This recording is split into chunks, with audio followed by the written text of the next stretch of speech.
Olá, vamos falar de Deus conosco. Eu quero te trazer uma palavra de esperança, uma palavra de renovo, uma palavra de alegria, para que você saiba que, apesar das dificuldades, dos abalos, de conflitos, Deus é conosco, Deus Emanuel. E para isso eu quero ler com você a palavra que está em Salmo 46, um dos salmos mais lindos que eu acho da Bíblia, que nos diz que o quanto que Deus é, que Deus está e que Deus faz. Então vamos ler juntos? Deus é nosso refúgio e fortaleza. Nosso refúgio e fortaleza. Socorro bem presente na angústia. Diga aí, socorro bem presente na angústia. Pelo que não temeremos, ainda que a terra se mude, ainda que os montes se transportem para o meio dos mares. Ainda que as águas rujam e se perturbem, ainda que os montes se abalem pela sua braveza, há um rio cujas correntes alegram a cidade de Deus, o santuário das moradas do Altíssimo. Deus está no meio dela, não será abalada. Uau, não será abalada, porque Deus está no meio dela. Deus a ajudará ao romper da manhã. As nações se embraveceram, os reinos se moveram, ele levantou sua voz e a terra se derreteu. O Senhor dos exércitos está conosco. O Deus de Jacó é nosso refúgio. Vinde, contemplai as obras do Senhor. Que desolações tem feito na terra. Deus faz cessar as guerras até o fim da terra. Quebra o arco, corta a lança, queima os carros de fogo. Aquietai-vos e sabei que eu sou Deus. Aquietai-vos e sabei que eu sou Deus. Serei exaltado entre as nações, serei exaltado sobre a terra. Aleluia. O Senhor dos exércitos está conosco. O Deus de Jacó é nosso refúgio. Amém? Coisa linda. Deus é, Deus está e Deus faz. É Deus conosco. É um Deus que se move, é um Deus dinâmico, é um Deus vivo que está conosco, que faz de tudo por nós, que se inclina para nos atender. É um Deus amoroso, é um Deus Pai. Veja, este salmo fala de momentos de abalo, momentos de aflição, momentos de confusão, momentos de crise. Provavelmente, este salmo foi escrito no tempo em que o Senhor livrou Jerusalém dos assírios. Grande aflição, grande abalo naquela época. E grande mensagem que tem este salmo, dizendo: aquietai-vos e saber que eu sou Deus. Aquietai-vos e saiba o quão poderoso eu sou. Eu quanto me importo com você. Eu quanto te guardo. Veja quando diz que ele é refúgio. Refúgio é um lugar seguro. É como os braços de um pai, como os braços de uma mãe. Um lugar que nos livra do mal, que nos livra das investidas malignas. Veja só o que diz em Isaías 32:2. Eu amo esse versículo que diz assim: e será aquele varão como um esconderijo contra o vento. Jesus é assim, um varão como um esconderijo contra o vento contrário, as contradições, os conflitos, os abalos. E como um refúgio contra a tempestade. Um refúgio, um lugar seguro, um porto seguro. E como ribeiros de águas em lugares secos. Meu Deus, ele é como ribeiros de águas em lugares secos. Quando estamos diante de deserto, de sequidão, ele mata a nossa sede com abundância, né? Aqui diz ribeiros de águas, e como a sombra de uma grande rocha em terra sedenta. Ele é uma sombra num lugar de calor, um lugar quente. Ele é aquela sombra, aquele lugar fresco. Um lugar como o orvalho da manhã. Este texto está em Isaías 32:2. Nosso refúgio está no nome do Senhor. Torre forte ao nome do Senhor. Para ele correrá o justo e estará em alto retiro. Provérbios 18:10. Ele é essa torre forte. Nome do Senhor. Nome sobre todo nome, pelo qual todos aqueles que creem em Jesus serão salvos. Nome de Jesus Cristo, nome poderoso. Amém? Veja, diz que ele é fortaleza. É um lugar fortificado, forte, um lugar seguro.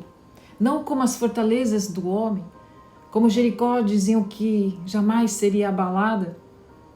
Mas Deus a derrubou, porque somente Ele é uma fortaleza inabalável, onde podemos estar seguros. Tremendo, não é?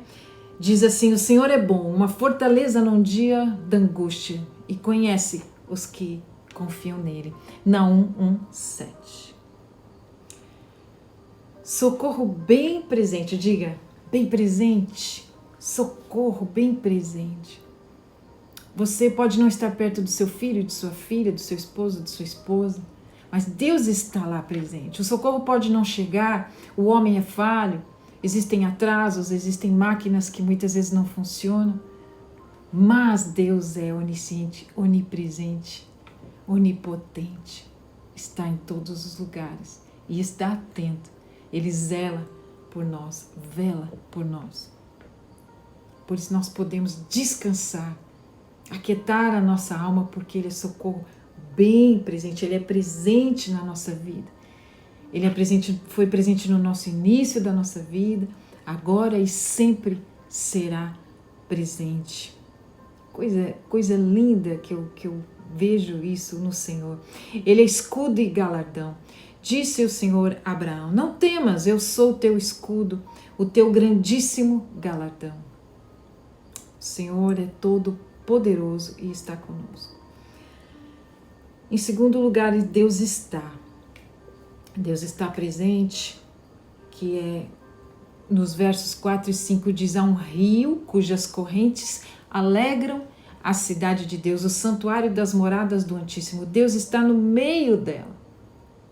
Deus está no meio da sua vida. Deus está no meio da igreja. Está no meio do seu povo, está no meio da nossa família, está no meio do seu casamento, dos seus negócios, está na sua história, está na sua vida. Não temam. Sabe, meus amados, quando tememos, enfraquecemos a nossa fé, começamos a ter dúvida,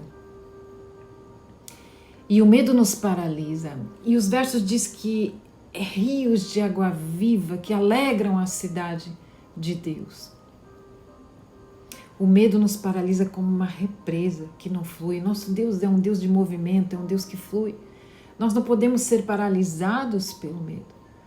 Muitas vezes nós olhamos as más notícias, olhamos as circunstâncias e não olhamos para Ele. Olhamos para o poder do diabo e não olhamos para o poder da cruz e da ressurreição, que Ele já venceu os principados e potestades. Veja quando Ele diz assim: olha, o diabo veio para roubar e destruir, eu porém vim para dar vida e vida em abundância. Então o diabo veio, ele veio para matar, roubar e destruir, já foi. O Senhor veio agora, eu vim. Então sempre que você ouve alguma coisa, lembre-se que o Senhor veio agora, Ele é presente. Ele é o renovo de agora, é o socorro bem presente, é o refúgio de agora, é o escape de agora, é a solução de agora. É o que traz paz neste momento. Ele sempre dizia para os discípulos: olha, vocês ouviram, eu porém vos digo. Ele sempre tem uma mensagem de esperança, ele tem sempre uma mensagem de solução, uma mensagem de escape. Ele sempre tem coisas novas. Os nossos caminhos não são os caminhos de Deus. Ele diz: os meus caminhos não são os vossos caminhos, os meus pensamentos não são os vossos pensamentos. E eu sei os pensamentos que tenho sobre vós de paz e não de mal, para dar o bem que desejais. Ele sempre tem pensamentos de paz. E nós precisamos pedir sabedoria ao Senhor. Sabedoria é aquilo que nós fazemos com aquilo que nós conhecemos e entendemos. É o nosso conhecimento e entendimento. E como aplicamos os nossos conhecimentos e entendimento. Precisamos pedir ao Senhor de que Ele venha e traga luz ao nosso entendimento, para que possamos não olhar as circunstâncias e não temermos as circunstâncias e entendermos que Ele é conosco, que Ele é torre forte, que Ele é refúgio, que Ele é fortaleza, o nome dEle é poderoso e que Ele traz alegria, que Ele traz paz e que ainda estejamos em trevas, como Ele diz, no romper da manhã, quando Ele diz que estamos em trevas no momento mais escuro, no momento de mais dor, no momento de abalo, de uma quebra de aliança, numa enfermidade grave, ao perder um ente querido, quando nós estamos nesse momento de profunda dor, Ele está conosco e Ele promete que vem amanhã. O choro dura uma noite, mas a alegria vem pela manhã, a luz chegará, o renovo chegará e haverá um tempo novo de paz, de alegria. Nós podemos esperar nisso. Aquietai-vos e saber que eu sou Deus. Esse é o nosso Deus que está conosco e pode todas as coisas. E é um nome forte que traz salvação, que traz vida, que traz cura. Amém? Então não temas, não olhe sempre pela perspectiva do negativo, olhe pela perspectiva de que nós temos em Jesus Cristo o sim e o amém das promessas de Deus para nós. E elas vão se cumprir porque Deus é fiel para cumprir todas elas em nossas vidas. Amém? Então veja só, Deus está trabalhando a meu favor, a seu favor. Meu Pai trabalha até agora e eu também trabalho. João 5,17. Porque desde a antiguidade não se ouviu, nem com os ouvidos se percebeu, nem com os olhos se viu um Deus além de ti, que trabalha para aquele que nele espera. Lembre-se que é um Deus surpreendente. Deus está no controle. Ele é o que está sentado sobre o globo da terra, cujos moradores são para ele como gafanhotos. Ele é o que estende os céus como cortina e os desenrola como tenda, para neles habitar, o que faz voltar ao nada os príncipes e torna os juízes da terra coisa vã. Isaías 40, 22, 23. Esse é o nosso Deus, um Deus de justiça que está no controle de todas as coisas. As guerras podem ser de várias naturezas, mas Deus faz cessar todas. Ele quebra o arco, corta a lança, queima os carros de fogo. Ele diz: aquietai-vos e sabei que eu sou Deus. Coisa linda. Deus faz coisas grandes, grandiosas, que se não podem esquadrinhar, e tantas maravilhas que não se podem contar. Jó 5:9. E Deus faz coisas novas. Ele fará coisas novas na sua vida. Eis que farei uma coisa nova e agora sairá a luz. Porventura não a sabereis? Eis que porei um caminho no deserto e rios no ermo. Isaías 43, 19. É tempo de coisas novas. Nós nos aproximamos de um novo ano. É tempo de coisas novas. Deus vai remover o velho e tornar tudo novo. Ele sempre é um Deus que se renova. É um Deus de sabedoria, é um Deus criativo, é um Deus poderoso e que sabe todas as coisas. Ele conhece você, conhece suas necessidades, Ele é um Pai amoroso. Como Ele diz, se vocês que são pais sabem dar coisas boas aos seus filhos, imagina o Pai celestial que está no céu, que não dará coisas melhores aos seus filhos. Ele está conosco. Ele é Deus conosco. Lembre-se de que Ele jamais nos deixa, jamais nos abandona, que Ele é socorro bem presente na angústia. Ele conhece suas lágrimas, conhece suas dores. Ele é refúgio. Ele é aquele acalento de um Pai amoroso, que ainda que você queira soltar da mão dele, Ele não solta a sua. Não pense que Ele te abandona porque hoje você levantou, não teve tempo de orar, ou porque você pecou, ou porque você fez algo errado. Deus não é esse Deus. Como nós o abandonamos, Ele não nos abandona. Ele não é esse Deus que quebra a aliança, que quebra a palavra dele, é fiel. E Ele vai cumprir a boa obra que Ele começou na sua vida. Amém? Então veja, uma palavra que eu gosto muito, que está em 2 Coríntios 10, 4, 5. Porque as armas da nossa milícia não são carnais, mas sim poderosas em Deus para a destruição de fortalezas, destruindo os conselhos e toda altivez que se levanta contra o conhecimento de Deus e levanta cativo todo entendimento à obediência de Cristo. Que você tenha os seus pensamentos cativos à obediência de Cristo. Que você tenha entendimento, conhecimento de Deus. E que tenha essa certeza inabalável de que Deus é contigo. E que Ele fará grandes coisas na sua vida. Que você se encha de esperança, se encha de paz. Aquietai-vos e sabei que eu sou Deus na sua vida, diz Ele. Aquieta a tua alma, descansa no Senhor, confia. Deus te abençoe.